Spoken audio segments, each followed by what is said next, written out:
how to trade gold and consistently make money on this asset. Gold is one of the most straightforward instruments if you approach it correctly. It has its own logic of movement, which differs from currencies and indices. At the same time, it provides good entry points almost every day. But it is precisely this straightforwardness that causes problems. Many people try to trade gold in the same way as NASDAQ or USD, and they consistently lose money. The problem is that gold works by different rules. Gold moves differently, it's sensitive to sessions, reacts to local liquidity, and often reverses where others don't expect it to. Therefore, in this video, I'll show you the algorithm that I use when trading gold. For example, on my last trade, I earned just over $14,000. I'll also explain the logic behind this trade, but first, it's important to understand how and when to use this setup. The first thing to understand is that I only trade gold long. I don't consider short trades at all, and don't even try to look for them. The reason is simple.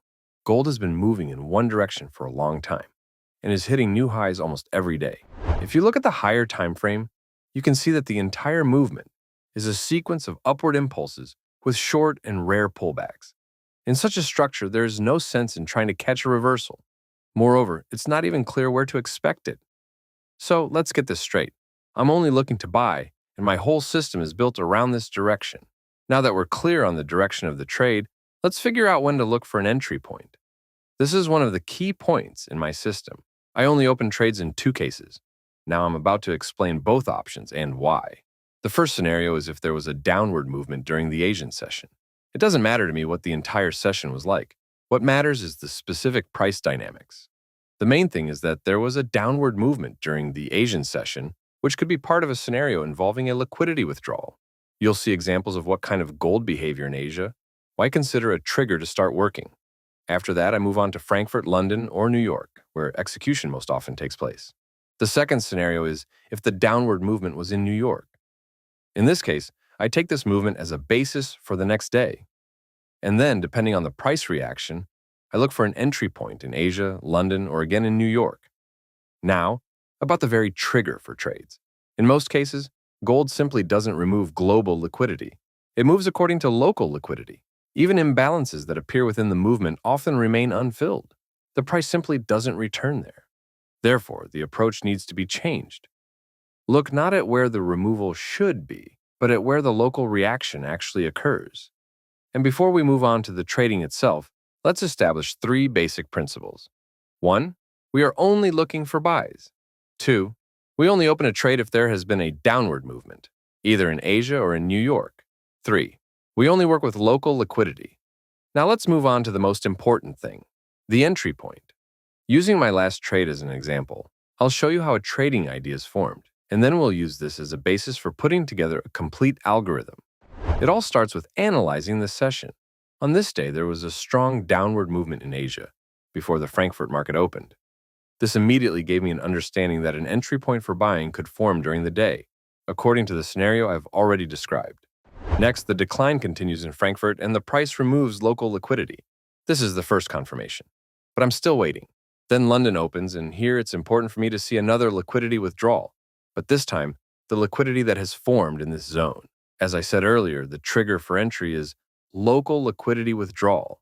It is this, and not the general context, that triggers my scenario. After this second withdrawal occurs, I wait for the price to reverse upward and move beyond that candle. And at that moment, I open a buy trade. The trade I showed ended up closing with a take profit. But I also want to explain how I would have acted if, for some reason, I hadn't entered in London. Such situations do happen. And in this case, it is important not to try to get in the middle of the movement, but simply wait for a new trigger. In New York, I would no longer look at the old zone, from which the price started in the morning. Instead, I look at the local zones that have formed in London.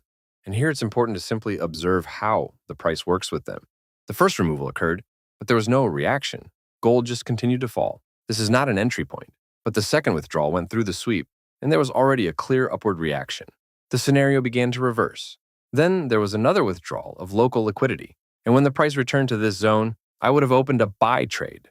That is, even if you did not enter in London, the scenario remains active. Just watch how the market redistributes liquidity, and enter when there is real confirmation. I want to say one important thing about the behavior of sessions on gold. Quite often, as in this trade, New York acts as a corrective phase after London. It can remove local liquidity, drop the price, and only then give a real movement.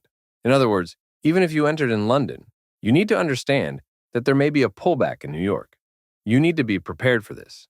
It is normal behavior for gold and not a reason to panic. At the same time, I still recommend opening a trade in London if you have all the confirmations, because it's not a fact that New York will give you a second chance. Sometimes the main movement passes without a second chance to enter. However, it is your choice. The main thing is to understand how the session works and where you are in the context of the structure. As for the situation where the downward movement occurred in New York, everything works on the same principle here. We are waiting for a local withdrawal of liquidity and confirmation of the reaction in the same way. The only difference is the timing of the entry point. In such cases, you can get a trade in Asia the next day. This is normal. If the structure remains intact and the scenario remains active, you simply wait for new local liquidity to appear and act according to the same logic. The algorithm doesn't change. Only the time at which the market gives the entry point changes. Now let's put everything I've told you into one algorithm so that each of you can apply it in real trading. But first, a quick clarification. If you find it difficult to understand the structure, price behavior, or simply don't have enough time, you can use the OWL indicator. Important, OWL does not work with liquidity and is not related to the smart money approach. It's a separate system, trend-based, with clear risk management and understandable conditions. No guesswork, no manual marking. The indicator itself determines the entry point, stop and take, strictly according to its logic. It works in any market, forex, gold, crypto, and is suitable for those who want to trade with the trend, but without complex analysis. And if you want to get the OWL Helper Expert Advisor, just message me on Telegram. Hi, send me the OWL Helper Expert Advisor. I bought the indicator and the date of purchase. The link to the indicator itself is in the description below the video. Now let's get back to my system. I'll put everything together into one algorithm so you can use it in your trading. First, we need a downward movement, either in the Asian or New York session. This is the main filter. Without it, I don't even start looking for a trade. If there is a movement, I start considering buying. Next, I determine the local liquidity zone with which the price can work, specifically local. Gold rarely removes anything global. After that, I just watch the reaction. Removing liquidity is not yet an entry. It's important to me how the market reacts to it, and only if there is a confirmation I open a trade. This approach only works for gold. If you trade crypto, the algorithm will be different. I explained it in the previous video. The link will appear here in the upper right corner. Now, briefly about where I trade crypto myself. I use the Evedex exchange. It's a decentralized platform with a simple interface, fast execution, and minimal commissions. No verifications, no restrictions. Just connect your wallet and trade.